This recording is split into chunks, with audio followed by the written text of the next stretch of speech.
Deuteronomio capítulo 20 comienza diciendo que cuando salgas a la batalla contra tus enemigos y veas caballos y carros y pueblo más numeroso que tú, no tengas temor de ellos porque el Señor tu Dios que te sacó de la tierra de Egipto está contigo. Desde el verso 1 hasta el verso 9 vemos las leyes aquí acerca de la guerra, acerca de cómo el pueblo de Israel tenía que ir a la guerra que Dios le había mandado. Lo primero que debía hacer era confiar en el Señor porque el Señor iba a estar con ellos. No tenían que desmayar su corazón, no tenían que temer, no tenían que alarmarse ni aterrorizarse porque Dios estaba con ellos. Pero también tenían que los oficiales hablar al pueblo y ver que si dentro de estas personas que van a ir a la batalla había algún hombre que había comenzado una casa y todavía no la había estrenado, entonces sería mejor que vuelva y termine esa casa.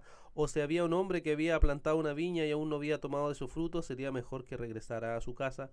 O si había un hombre que se había comprometido con su mujer y aún no se había casado, sería mejor que vuelva a su hogar. ¿Por qué? Porque podía morir en la batalla y entonces no iba a poder disfrutar de ninguna otra de estas cosas. O también, si había un hombre que tuviera temor, entonces sería mejor que se devuelva porque no quería desfallecer a los demás hombres con ese temor. O sea, habían ciertas condiciones que se les pedía al pueblo, a los hermanos que iban a ir a esta batalla, que se comportaran conforme a la voluntad de Dios, o si se habían cosas pendientes que aún no habían cerrado, que no habían concluido, era mejor que volvieran entonces hacia su ciudad o su lugar. Luego vemos desde el verso 10 hasta el verso 20 que hay ciertas condiciones para hacer la guerra. Primero dice que cuando va a una ciudad va a primero ofrecer la paz, y si el pueblo al cual se le ofrece la paz está de acuerdo, entonces lo dejarían sujeto a ellos con trabajos forzados y que podrían servirles y así no serían destruidos. Pero si ellos no quieren la paz, simplemente entonces ellos van a entrar y harán guerra, y el Señor dice que tienen que matar a todo a filo de espadas, tanto a mujeres, animales, niños, todos deben morir y pueden llevarse el botín que hay en esas ciudades. Hay ciudades donde se le permitirá dejar con vida en algunas ocasiones a ciertas personas, y hay otras ocasiones donde dice el Señor que no deberían dejar nada con vida, sino que deberían destruir completamente a estos pueblos paganos como los hititas, los amorreos, los cananeos, fereceos, heveos, jebuseos.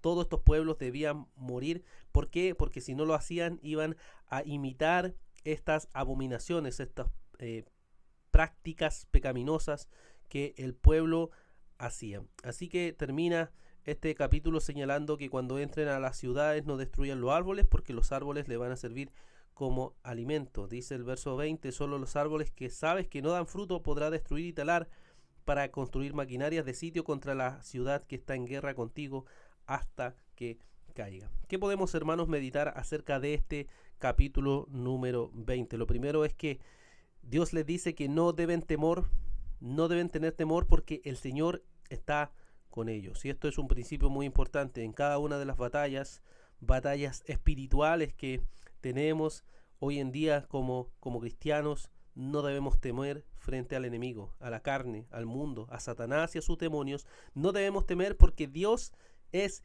quien está con nosotros. Dios es más poderoso que cualquiera de estas cosas. El Señor es más poderoso que cualquier enemigo espiritual, físico que exista. El Señor tiene el poder sobre todas las cosas. No debemos temer, no debemos desmayar, debemos seguir peleando esta guerra espiritual. Debemos siempre estar batallando constantemente en esta guerra espiritual donde el Señor nos ha puesto.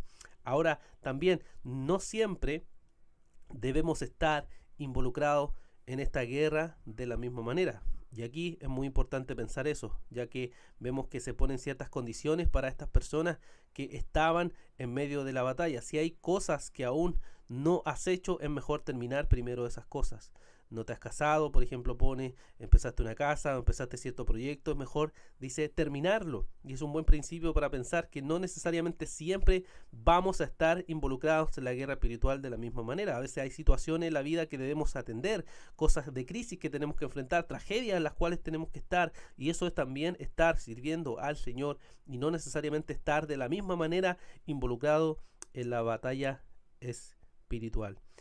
No debemos dejar también con vida ninguna de las cosas que el Señor nos diga.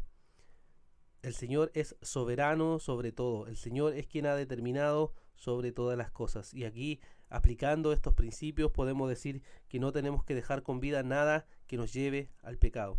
No debemos amar las cosas del mundo ni permitir que esas cosas estén con vida en nosotros. No debemos amar las cosas que este mundo con su filosofía nos enseña. Debemos apartarnos, eliminarlos y alejarnos de todas esas cosas y no permitir que tengan vida en nosotros. Lo único que debe tener vida en nosotros es Cristo, es su gracia, es su evangelio, y todo lo demás debe ser eliminado, mortificado el pecado, para vivir para la gloria de nuestro Señor Jesucristo.